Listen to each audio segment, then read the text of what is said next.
British सत्तेच्या अन्यायकारक धोरणांविरुद्ध महाराष्ट्रात असंतोषाची ज्वाला धगधगत होती. या ज्वालेला पहिली ठिणगी पडली ती रामोशी समाजाच्या उठावातून. उमाजी नाईक यांच्या धाडसी नेतृत्वाखाली सुरू झालेल्या या संघर्षाने केवळ ब्रिटिश सत्तेला आव्हान दिले नाही, तर महाराष्ट्रात राष्ट्रवादाची बीजेही रोवली. आजच्या या व्हिडिओमध्ये आपण पाहणार आहोत रामोशांचा उठाव का झाला, त्याची प्रमुख वैशिष्ट्ये कोणती आणि राष्ट्रवादाच्या उदयाशी त्याचा काय संबंध होता. चला तर मग इतिहासाच्या या प्रेरणादायी प्रवासाला सुरुवात करूया. आज आपण रामोशी बंडाची आणि भारताच्या पहिल्या विद्रोही राजाची गोष्ट पाहणार आहोत. चला या रोमांचक इतिहासात जरा डोकावून बघूया. पण हा सगळा इतिहास एका साध्या पण तितक्याच महत्त्वाच्या प्रश्नाभोवती फिरतो की एकटा माणूस ज्याच्याकडे काहीच साधनं नाहीयेत, तो जगातल्या सगळ्यात मोठ्या साम्राज्याला आव्हान देण्याचं धाडस करतोच कसा. तर ह्या कथेची सुरुवात होते एका मोठ्या बदलाने. एक साम्राज्य संपतं आणि एक नवी परदेशी सत्ता येते आणि इथूनच संघर्षाची पहिली ठिणगी पडते. विचार करा, साल होतं 1818. बलाढ्य मराठा साम्राज्याचा अंत झालाय आणि आता राज्य आहे ब्रिटिश ईस्ट इंडिया कंपनीचं. त्यांनी येता येताच कठोर आर्थिक धोरणं लादली. मग काय झालं? जुनी व्यवस्था पूर्णपणे कोलमडली. लोकांवर करांचा डोंगर उभा राहिला, हाताची कामं गेली आणि मग 1820च्या दशकात लोकांच्या मनात असंतोषाचा वणवा पेटला. आता बघा, या सगळ्या बदलाचा सगळ्यात मोठा फटका कोणाला बसला असेल तर तो होता रामोशी समाजाला. मराठ्यांच्या काळात किल्ल्यांचे प्रतिष्ठित रक्षक होते, मान होता, सन्मान होता.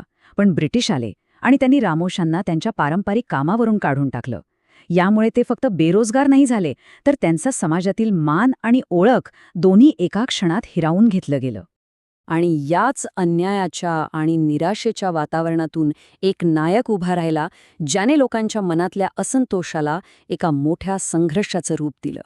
हे आहेत उमाजी नाईक. 1791 मध्ये जन्मलेले, पुरंदर किल्ल्याचे रक्षक.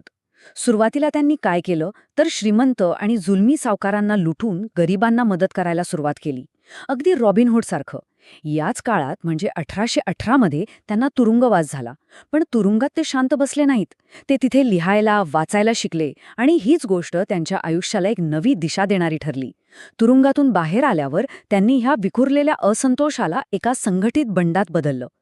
पण प्रश्न हा होता की एवढ्या मोठ्या ब्रिटिश साम्राज्याशी लढणार कसं? तेव्हा उमाजींनी छत्रपती शिवाजी महाराजांकडून प्रेरणा घेतली. त्यांनी वापरला तोच गनिमी कावा. म्हणजे काय तर डोंगर दऱ्यांचा फायदा घेऊन वेगाने आणि अचानक शत्रूवर हल्ला करायचा. ह्याच रणनीतीमुळे उमाजी ब्रिटिशांसाठी एक मोठं आव्हान बनले होते. हळूहळू हे बंड फक्त छोट्या मोठ्या हल्ल्यांपुरतं मर्यादित राहिलं नाही. आता ते ब्रिटिश सत्तेला थेट आव्हान देऊ लागलं होतं. आणि ही गोष्ट तर खरंच अविश्वसनीय आहे. उमाजींनी फक्त बंड नाही केलं, तर त्यांनी स्वतःचं समांतर सरकार उभं केलं. त्यांनी स्वतःला राजे म्हणून घोषित केलं, स्वतःचा दरबार भरवून लोकांचे तंटे सोडवायला सुरुवात केली. आणि सगळ्यात धाडसी गोष्ट म्हणजे त्यांनी सरकारी अधिकाऱ्यांना आदेश दिला की सगळा कर ब्रिटिशांना नाही तर त्यांना द्यायचा. उमाजींचा इरादा किती पक्का होता हे दाखवण्यासाठी त्यांनी एक असं पाऊल उचललं ज्याने संपूर्ण ब्रिटिश साम्राज्य हादरलं. त्यांनी 5 इंग्रजांना पकडलं, त्यांची मुंडकी कापली आणि ती थेट एका ब्रिटिश अधिकाऱ्याकडे पाठवून दिली. हा फक्त हल्ला नव्हता, हा एक स्पष्ट संदेश होता की ते ब्रिटिश सत्तेला जुमानत नाहीत. या घटनेनंतर संतप्त झालेल्या ब्रिटिश साम्राज्याने आपली सगळी ताकद पणाला लावली. आता सुरू झाली उमाजी नाईकांना पकडण्यासाठी एक प्रचंड शोध मोहीम. सुरुवातीला तर ब्रिटिशांनी त्यांना बिलकुल गांभीर्याने घेतलं नाही. त्यांना वाटलं हा एक छोटा मोठा बंडखोर आहे, म्हणून बक्षीस ठेवलं फक्त 100 रुपये. ही रक्कम त्या काळात मोठी असली तरी एका साम्राज्यासाठी काहीच नव्हती. त्यांना येणाऱ्या वादळाची कल्पनाच नव्हती. पण उमाजींचे हल्ले काही थांबले नाहीत, उलट ते वाढतच गेले. आता ब्रिटिश प्रशासन हैराण झालं होतं, म्हणून त्यांनी बक्षिसाची रक्कम थेट 50 पटीने वाढवली, 5000 रुपये.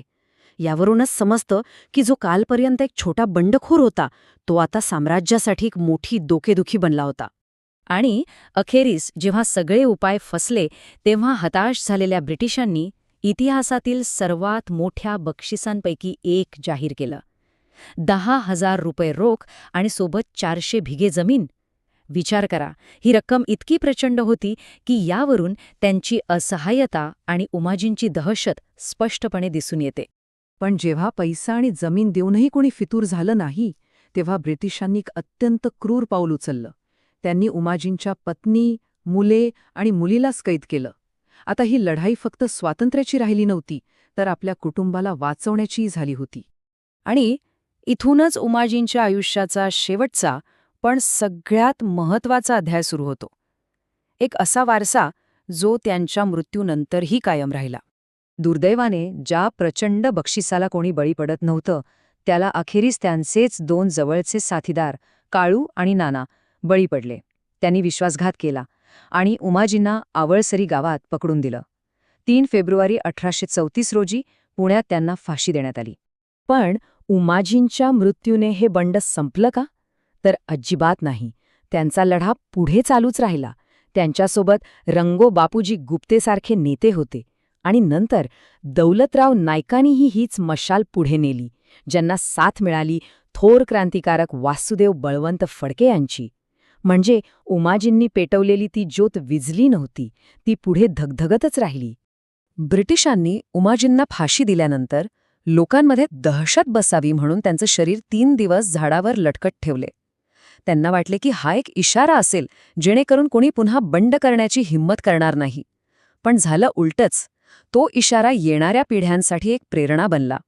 उमाजी नाईक शरीराने जरी गेले असले तरी त्यांचा धैर्याचा आणि विद्रोहाचा वारसा आजही जिवंत आहे. अशाच माहितीपूर्ण व्हिडिओसाठी चॅनल सबस्क्राईब करायला विसरू नका. धन्यवाद.